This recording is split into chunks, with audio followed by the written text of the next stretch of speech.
Los secretos de las armas de Hitler. 11 de diciembre de 1944. Los bombarderos americanos inician una incursión en Alemania. De pronto, uno de los pilotos informa del avistamiento de varios objetos voladores no identificados. Los describe como brillantes bolas de fuego alrededor de las alas del avión. ¿Se trata de ovnis o de algo más real y más siniestro? En los últimos años de la Segunda Guerra Mundial, Hitler está desesperado y comienza a utilizar algunas de las armas más extrañas jamás diseñadas. Armas tecnológicamente avanzadas y tan secretas que aún hoy su verdadero uso sigue siendo un misterio. Hitler quiere conquistar el mundo a cualquier precio. Este programa revela algunas de las más extraordinarias armas de un arsenal fruto del ingenio y la locura. En el mundo de la tecnología nazi, ninguna idea es demasiado fantástica para ser tomada en cuenta. Algunas de las armas más devastadoras y revolucionarias del siglo XX tienen sus orígenes en la Alemania nazi. Entre las más conocidas se encuentra el Messerschmitt Me-262, el primer caza a reacción. La bomba volante V1, el predecesor de los actuales misiles de crucero. Y el V2, el primer misil balístico. Estas armas no eran en absoluto desconocidas para las fuerzas aliadas, pero solo eran la punta del iceberg. La investigación militar de los alemanes comienza en el más absoluto secreto. Tras la Primera Guerra Mundial, Alemania ha visto reducidas considerablemente sus fuerzas armadas. Tanques, artillería, aviones de combate y buques de guerra han sido prohibidos. Según los términos del Tratado de Versalles, si los aliados descubren el desarrollo de este tipo de armas, pueden marchar de nuevo sobre Alemania. Bajo estas estrictas normas, la investigación militar alemana debe fingir ser otra cosa. Los pilotos de combate se forman en los planeadores de los clubes de vuelo. Una de las primeras armas fantásticas de Hitler es un planeador. El planeador gigante es una de las mayores aeronaves jamás construidas. Esta mole es remolcada hasta que despega, pero cuenta con el impulso adicional de 8 cohetes instalados en sus alas de 55 metros de largo. Sus revolucionarias compuertas de bisagra permiten la entrada de tanques para su transporte. Hitler pretende utilizar 200 de estos planeadores para transportar 20.000 soldados y 100 tanques en su proyectada invasión de Gran Bretaña. Los primeros vuelos de prueba se llevan a cabo en febrero de 1941. Un avión cuatrimotor remolca al planeador gigante hasta que levanta el vuelo.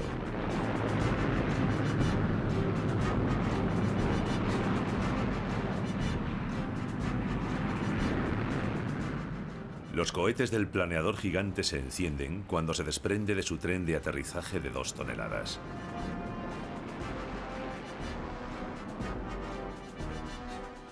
Sin embargo, las 40 toneladas del planeador gigante son difíciles de pilotar. Aterriza sobre unos patines y no puede ser movido de nuevo hasta que es instalado otra vez sobre su tren de aterrizaje, pero eso poco importa, pues ha sido concebido como nave de asalto. La piloto de pruebas Anna Reich recuerda lo complicado que era manejarlo. Estaba construido de un modo tan primitivo que era muy difícil de controlar. Se necesitaba demasiada fuerza. Verán, si era demasiado duro para mí en un vuelo de 5 minutos, era demasiado difícil para un hombre fuerte en un vuelo de 1 hora. Con este argumento intenté convencer a Odette para que lo dejase, pero no me creyó. Messerschmitt le dijo: es una chica demasiado menuda. Necesitamos un hombre fuerte para luchar. No crea lo que le dice. Combinan 2 bombarderos Heinkel 111 para lograr una aeronave de 5 motores más potente que realiza las funciones de remolque. Se llevan a cabo algunos vuelos experimentales, pero el planeador gigante sigue siendo difícil de controlar. A continuación, los ingenieros deciden instalar 6 motores en las alas del planeador para que pueda recorrer sin ayuda las largas distancias hasta el frente ruso y transportar tanques y artillería.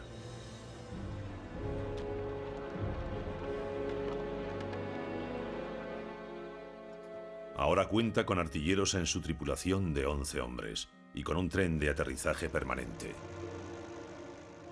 Pero sus tripulaciones no ven con buenos ojos este nuevo coloso y las tropas no se sienten seguras dentro de su estructura cubierta de lona. Cuando se utiliza para transportar combustible hasta el norte de África, resulta aún más vulnerable. Varias de estas aeronaves son derribadas por los cazas británicos y explotan como bolas de fuego. No obstante, sigue en producción hasta 1944. El Tercer Reich logra mejores resultados en el desarrollo de cohetes y motores a reacción con fines militares. En la década de 1920 llevan a cabo proyectos muy innovadores, como un planeador impulsado por cohetes que dará sus frutos años más tarde.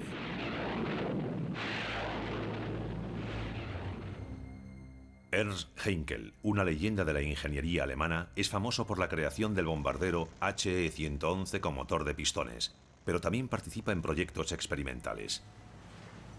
Sus ingenieros experimentan con aeronaves propulsadas por hidrógeno, antes de decantarse por un motor a reacción alimentado por gasolina.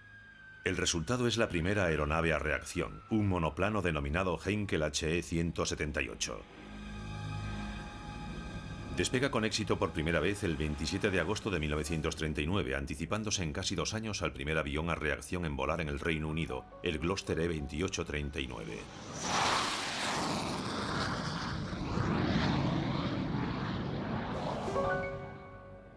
Pero por increíble que parezca, ningún oficial alemán muestra interés.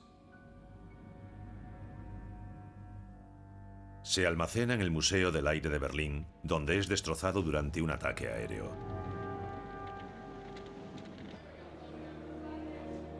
Cuando Hitler declara la guerra a los Estados Unidos, es muy consciente de su limitada capacidad de ataque.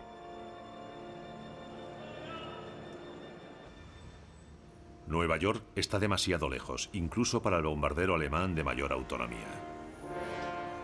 Sin embargo, varios fabricantes de aviones nazis esperan poder superar este problema. Willy Messerschmitt trabaja en otra arma fantástica, el bombardero de largo alcance ME-264. Se impulsa para despegar con cohetes de combustible sólido. Esto significa que puede transportar suficiente combustible para llegar a Nueva York y regresar en un vuelo de unas 30 horas.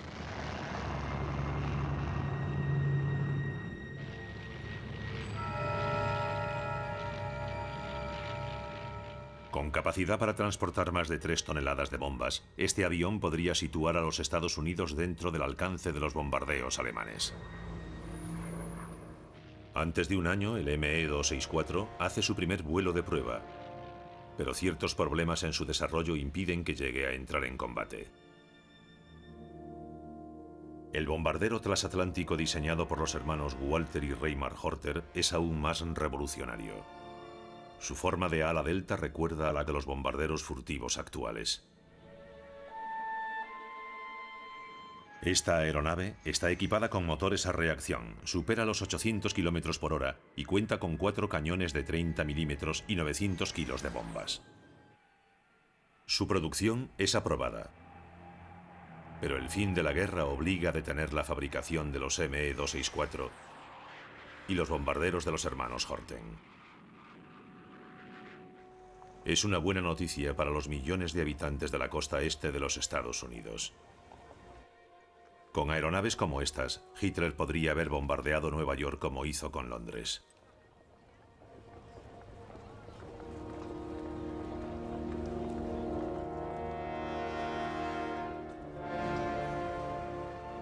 Pero estos bombarderos no son más que algunas de las armas fantásticas producidas por Alemania entre 1939 y 1944.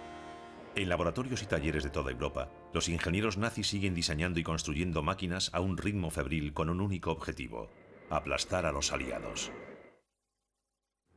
1942 marca un punto de inflexión para la tecnología militar nazi.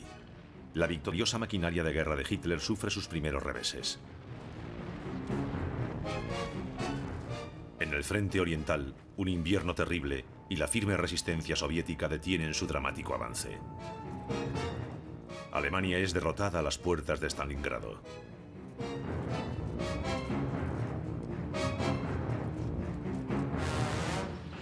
Las operaciones rusas resultan cada vez más eficaces y una de sus mejores armas es el tanque T-34. Su blindaje inclinado hace rebotar los proyectiles enemigos. Cuenta con un cañón de 76 milímetros sobre su torreta. Por encima de todo, su diseño simple permite producirlo fácilmente en masa.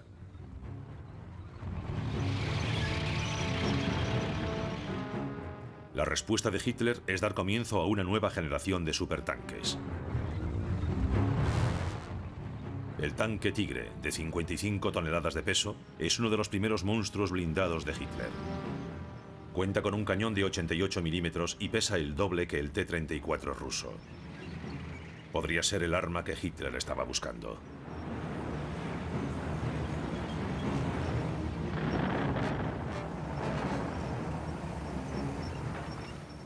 Con un blindaje más pesado y mayor potencia de fuego, debería aniquilar la oposición soviética. Pero en el campo de batalla sufre frecuentes averías y consume demasiado combustible.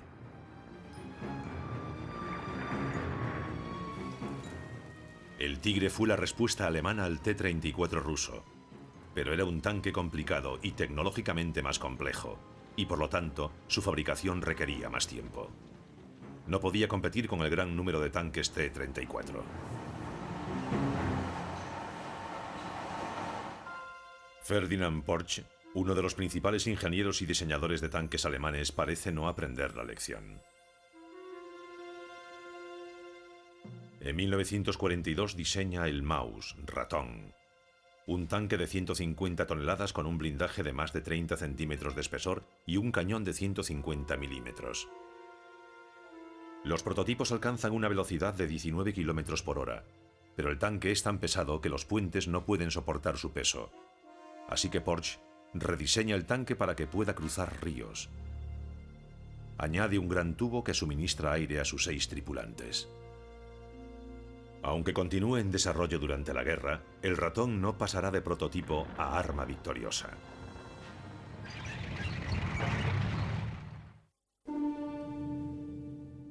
De 1942 en adelante, los bombarderos británicos y americanos atacan la Alemania nazi con creciente ferocidad. Parece que la victoria dependerá de la superioridad aérea. Hitler está furioso por estos ataques y ordena que sus fuerzas aéreas contraataquen. La Luftwaffe, comandada por Hermann Göring, necesita cazas baratos y que alcancen gran altitud. Los científicos nazis están desarrollando cazas de madera contrachapada y propulsados por cohetes.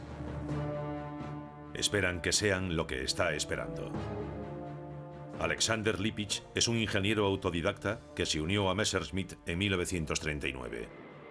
3 años más tarde se encuentra perfeccionando el planeador propulsado por cohetes ME-163, también llamado el Cometa. Su motor de cohete le permite alcanzar una altura de 8.000 metros y una velocidad de hasta 850 kilómetros por hora. El piloto de pruebas Heini Dittmar supera el récord del mundo de velocidad al alcanzar los 997 kilómetros por hora, pero a esa velocidad la aeronave es incontrolable. La intensa vibración de las alas a punto está de matar a Dittmar. Sin embargo, logra recuperar el control y aterriza la aeronave con seguridad. Las versiones posteriores de los 163 están armadas con 2 cañones de 20 milímetros. Su combustible es una combinación de alcohol metílico y peróxido de hidrógeno, una combinación altamente inflamable.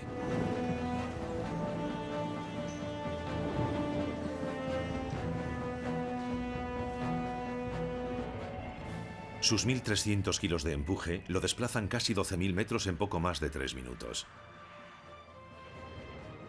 En el aire cuenta únicamente con 4 minutos de vuelo propulsado. Durante el resto de la misión se convierte de hecho en un planeador de gran velocidad.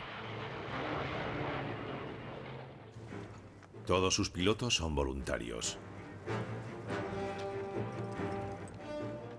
La piloto de pruebas Hannah Reich recuerda la experiencia de pilotar un Comet. Yo solo piloté el modelo A del 163 y realicé 4 vuelos propulsados. Lo único que puedo decir es que fue fascinante. Como atravesar el cielo sentado en una bala de cañón. Como estar ebria de velocidad. No era difícil de pilotar, sino una sensación abrumadora. Al final de la pista habías alcanzado unos 800 kilómetros por hora y ascendías a velocidad constante durante 1 minuto y medio o 2 minutos a una altitud de 9.000 metros. El aterrizaje era complicado porque era aerodinámicamente tan extraordinario que tenías que frenar con tiempo suficiente para aterrizar y tocar el suelo en el momento preciso.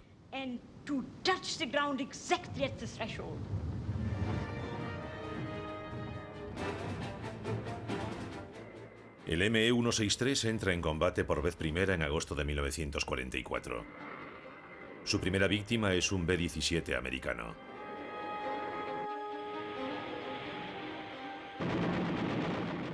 Estas imágenes poco conocidas, rodadas desde la cámara de control de un Comet, recogen el momento en que derriba una fortaleza volante. Siegfried Schubert fue el piloto durante este ataque, pero su victoria no duraría mucho. Poco después, su Comet explotó durante un despegue. En total se fabricaron unos 300 M163 y los derechos de su diseño se venden a Japón. Sin embargo, la complejidad de su reactor y el escaso número de unidades producidas impiden que resulte eficaz.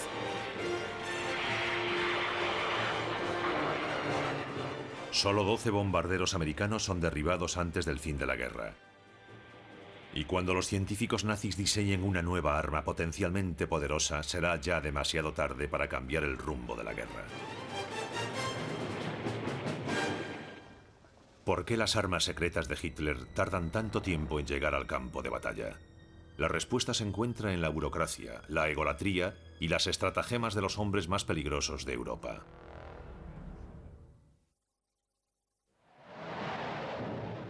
Bombarderos transatlánticos. Supertanques gigantes. Aviones a reacción. En teoría, todos podrían hacer que los nazis ganasen la guerra, pero llegan demasiado tarde y en cantidades demasiado reducidas. Su incapacidad para construir estas fantásticas armas y llevarlas al campo de batalla pone de manifiesto un grave defecto de la tecnología militar alemana. Una de sus razones se encuentra en la propia naturaleza del régimen nazi. A pesar de contar con científicos brillantes, la economía y la industria de la Alemania nazi están sumidas en el caos.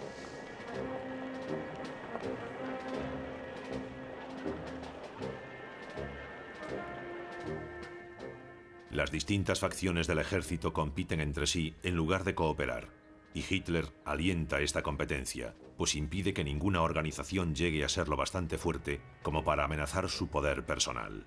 Pero Hitler no necesita armas secretas al comienzo de la Segunda Guerra Mundial. Entre 1939 y 1941, sus ejércitos logran la victoria donde quiera que vayan. Esta guerra relámpago desborda a sus enemigos.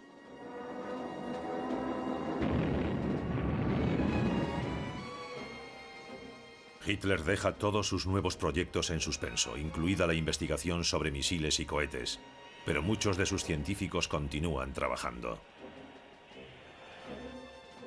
A partir de 1942, cuando la guerra se le complica, es demasiado tarde para llevar muchas de estas armas hasta el campo de batalla.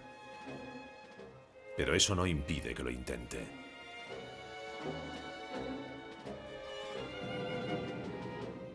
En 1944, los aviones aliados dominan los cielos de la Alemania nazi. Sus bombarderos arrasan las ciudades alemanas prácticamente sin oposición. El régimen nazi necesita desesperadamente detener tanta destrucción y para ello tendrá en cuenta cualquier nuevo aparato. Algunos de ellos son cada vez más extraños, incluso suicidas. Una de sus armas más extremas es el BA-349, conocido como culebra.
En el polvorín del Roma.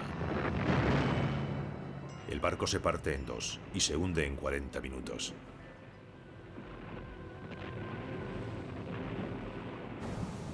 Pocos días más tarde, el objetivo es el acorazado británico Warspite.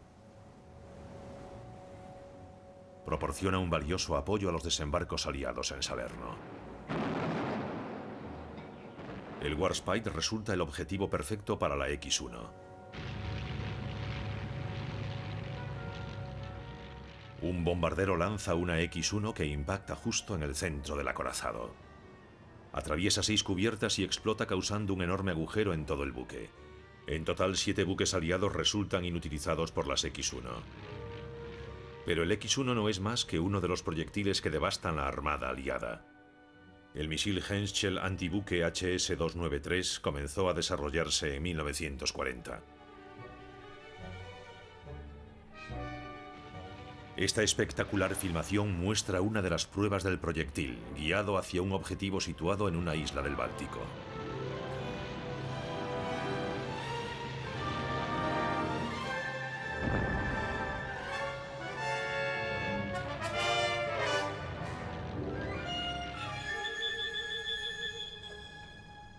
El 25 de agosto de 1943 cargan un Dornier 217 con 2 misiles Henschel aire-tierra. Son propulsados por cohetes y guiados desde el avión mediante un dispositivo y un enlace por radio. Una versión posterior de este misil contará con una cámara de televisión en su morro. La aeronave divisa un destructor en el Golfo de Vizcaya y dispara el misil. El encargado de dirigir la bomba la guía hasta su objetivo y se produce un impacto directo. El misil incendia el polvorín y destroza el Egret en un instante, causando la muerte a 222 personas. Los alemanes incluso desarrollan una versión de la bomba de rebote. Lanzada desde un FW-190, este proyectil giratorio rebota sobre la superficie del agua hasta que alcanza su objetivo.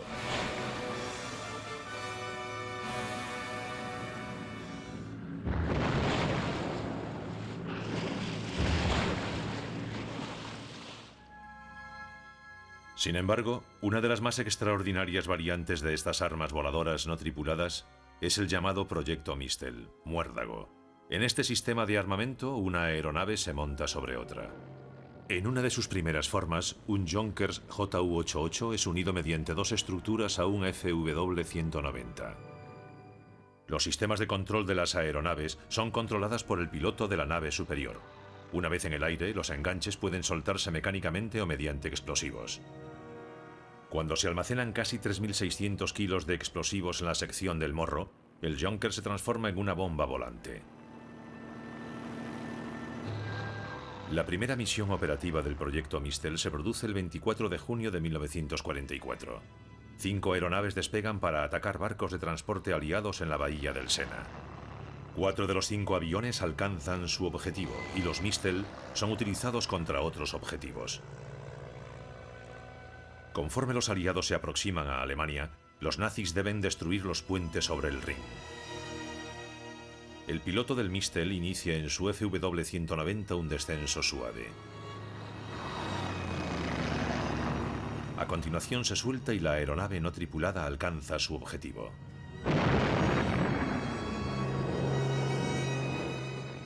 Estas imágenes muestran un avión aliado disparando a los Mistel en tierra y en pleno vuelo. Pero los Mistel resultan un arma muy vulnerable.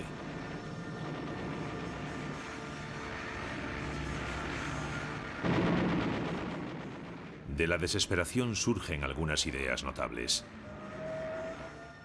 La creatividad de los ingenieros nazis está a punto de llevar el diseño de aeronaves y submarinos a un nuevo nivel. Lo intentan todo, desde máquinas voladoras de despegue vertical a lanchas motoras de alta potencia controladas por radio y cargadas de explosivos. Sus resultados revolucionarían la tecnología bélica y aumentarían el poder de destrucción de los nazis hasta nuevas cotas. Conforme los aliados occidentales y la Unión Soviética se acercan a las puertas del Tercer Reich, los científicos nazis continúan ampliando los límites de la tecnología. Una de sus radicales ideas revolucionaría el vuelo. La aeronave de ala giratoria, que hasta entonces no era más que un experimento, está a punto de convertirse en una realidad operativa. Los ingenieros alemanes compiten por desarrollar autogiros y helicópteros. Esta labor pionera se remonta a principios de los años 30.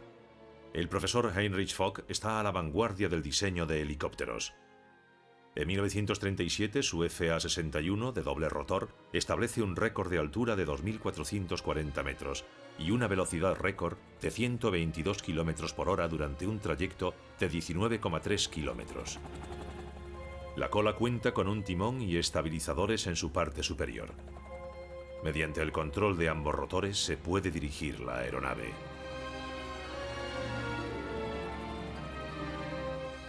La piloto de pruebas Hannah Reich supera el récord de vuelo en línea recta con un trayecto de 108 kilómetros entre Bremen y Berlín.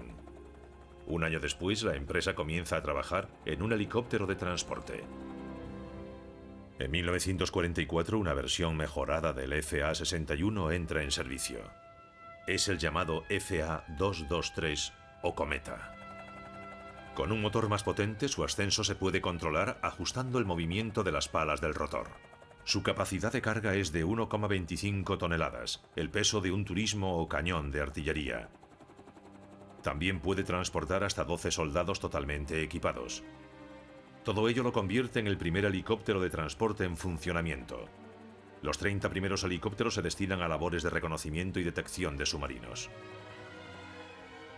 Pero cuando las fuerzas aliadas lanzan ataques aéreos por sorpresa contra sus fábricas, esta tecnología nazi queda reducida a cenizas. El FA-330 es otra maravilla de la tecnología alemana. El 330 no es un verdadero helicóptero, sino un autogiro no propulsado.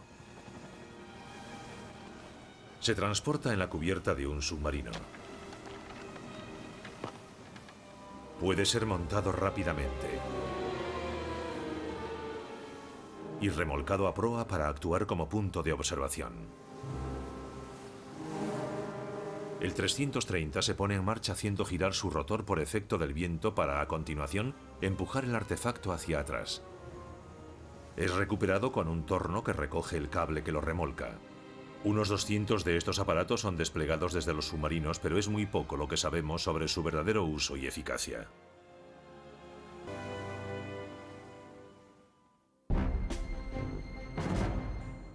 El científico Anton Fleckner diseña el helicóptero nazi de aspecto más impresionante. El FL-282. Se trata de un monoplaza de cabina abierta con un solo rotor. Tiene una autonomía de 300 kilómetros y puede volar a 3.000 metros de altura a 150 kilómetros por hora. Es muy estable, extremadamente maniobrable y cuenta con protección para el piloto. Si hubiese contado con potencia de fuego, sería considerado el padre del helicóptero de ataque. Este es, con mucho, el más revolucionario de todos los helicópteros nazis. La ubicación del motor detrás del asiento del piloto ofrece un campo de visión mucho mejor. Se aprueba la fabricación de 1000 FL-282, pero al igual que en el caso del FA-223, los ataques aliados reducen a escombros muchas de sus fábricas. En el ámbito del combate submarino, los científicos y diseñadores alemanes trabajan sin descanso. Al igual que en el aire, los alemanes también lideran los combates marítimos durante los primeros años de la Segunda Guerra Mundial. Sin embargo, a partir de 1943, la Fuerza Aérea Aliada, coordinada con la Marina Británica, utiliza el radar contra los alemanes. Los submarinos alemanes son diezmados por estos nuevos ataques coordinados.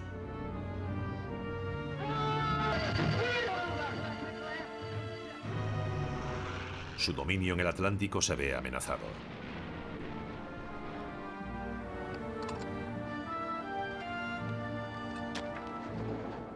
Los ingenieros navales nazis se ven obligados a ir más allá de los submarinos convencionales.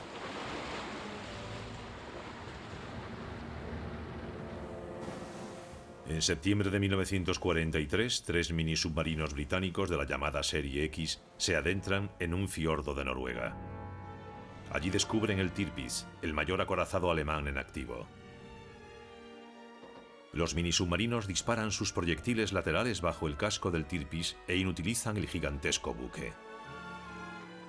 Esta brillante incursión anima a los alemanes a crear sus propias fuerzas especiales submarinas. Forman un cuerpo de buceadores de élite para llevar a cabo misiones secretas de sabotaje con naves submarinas.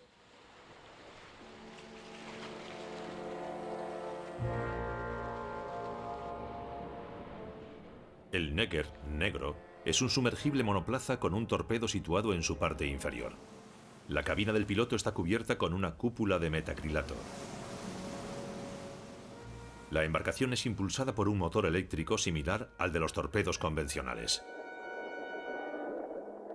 El piloto utiliza una brújula de muñeca para localizar su objetivo. Su básico dispositivo para apuntar consiste en una escala graduada marcada en la cúpula del metacrilato.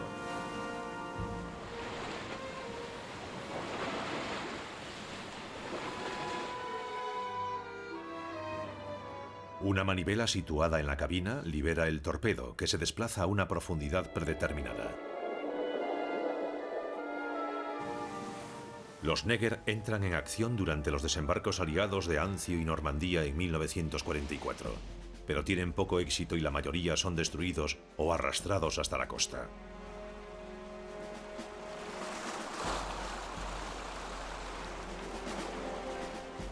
Pero otra arma, el Beaver o Castor, es un verdadero minisubmarino alemán armado con 2 torpedos.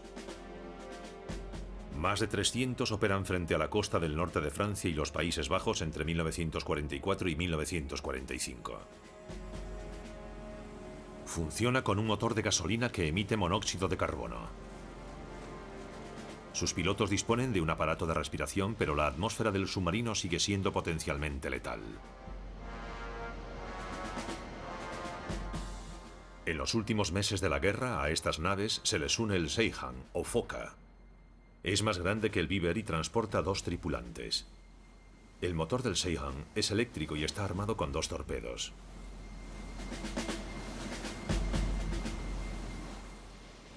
Los Seyhan destruyen varios buques aliados de transporte en las costas británicas y holandesas. Uno incluso remonta el Támesis.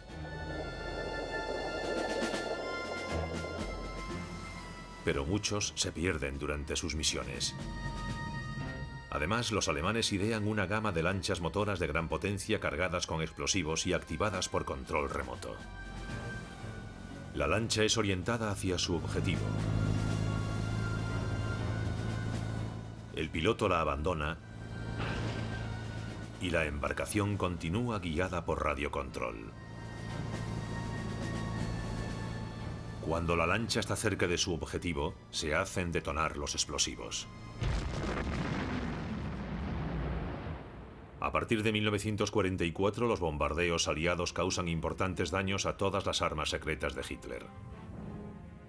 Este, desesperado, opta por sus armas más extravagantes. Se trata de armas tan secretas que incluso hoy muchas de ellas siguen siendo un misterio.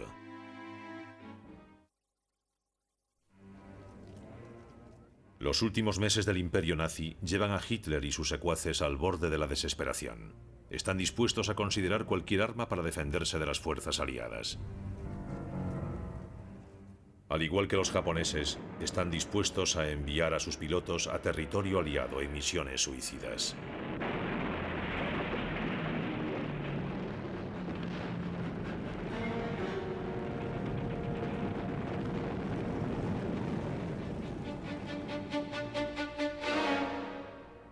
En abril de 1945, una unidad de avezados pilotos nazis se prestan voluntarios. Están dispuestos a sacrificarse por el Tercer Reich, embistiendo bombarderos aliados en pleno vuelo. Son adiestrados durante 10 días en el uso de tácticas de embestida y despegan en varios FW-190 equipados con blindaje frontal. Nadie los llama pilotos suicidas, pero todos saben la verdad. Se trata de misiones de las que no regresarán. Al menos 77 kamikazes nazis despegan hacia la batalla. Solo consiguen derribar 8 bombarderos aliados, una terrible pérdida de vidas y aviones. Esta práctica no tarda en ser abandonada.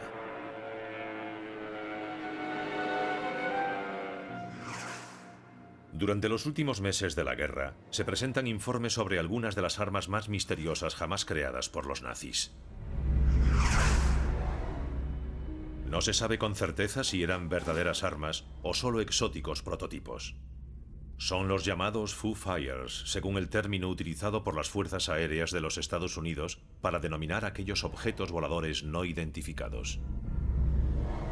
En enero de 1945, el New York Herald Tribune publica un informe en el que describe misteriosos Foo Fighters de forma esférica se mueven junto a las alas de los Foo Fighters americanos en sus incursiones aéreas sobre Alemania. Los pilotos llevan más de un mes viendo este misterioso armamento durante sus vuelos nocturnos. El teniente Donald Myers, de las Fuerzas Aéreas del Ejército de los Estados Unidos, describe cómo uno de ellos lo persiguió por el Valle del Rin. Viré hacia estribor y 2 bolas de fuego viraron conmigo.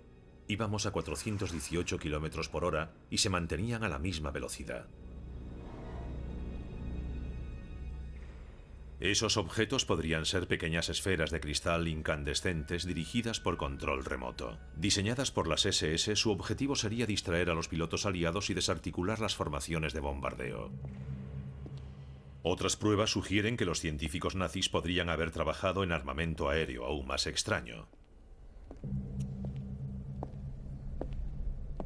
Un informe de la CIA de 1954 cita la entrevista de un periódico alemán a George Klein, ingeniero alemán experto en aviación. Klein describe la construcción de platillos volantes experimentales. Afirma haber sido testigo en 1945 del despegue del primer platillo volante pilotado, que alcanzó una velocidad de 2.092 km por hora en 3 minutos. El informe de la CIA llega a la conclusión de que los alemanes destruyeron el proyecto de los platillos volantes cuando las tropas soviéticas ocuparon Praga. Pero, ¿y si los nazis no pudieron destruir totalmente sus creaciones?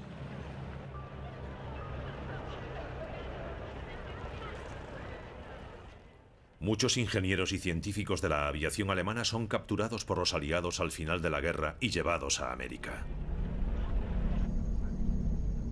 El científico experto en cohetes Wernher von Braun es uno de los más famosos de estos científicos ex-nazis y se convierte en el padre del programa espacial de los Estados Unidos.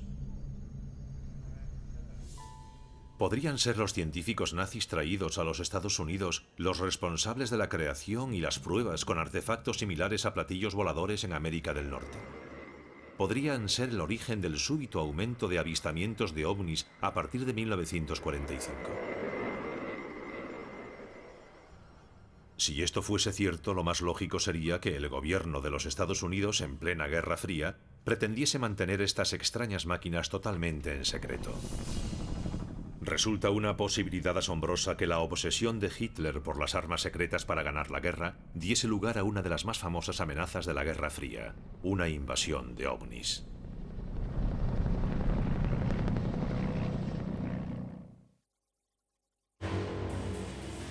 Las armas secretas de Hitler surgieron de la desesperación de los nazis y terminaron en manos de los aliados.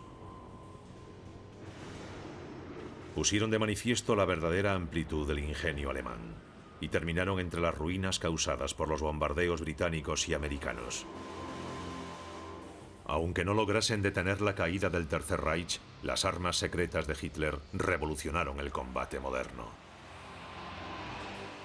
Hoy los cazas a reacción y los misiles intercontinentales son la vanguardia de los principales sistemas de defensa militar de todo el mundo.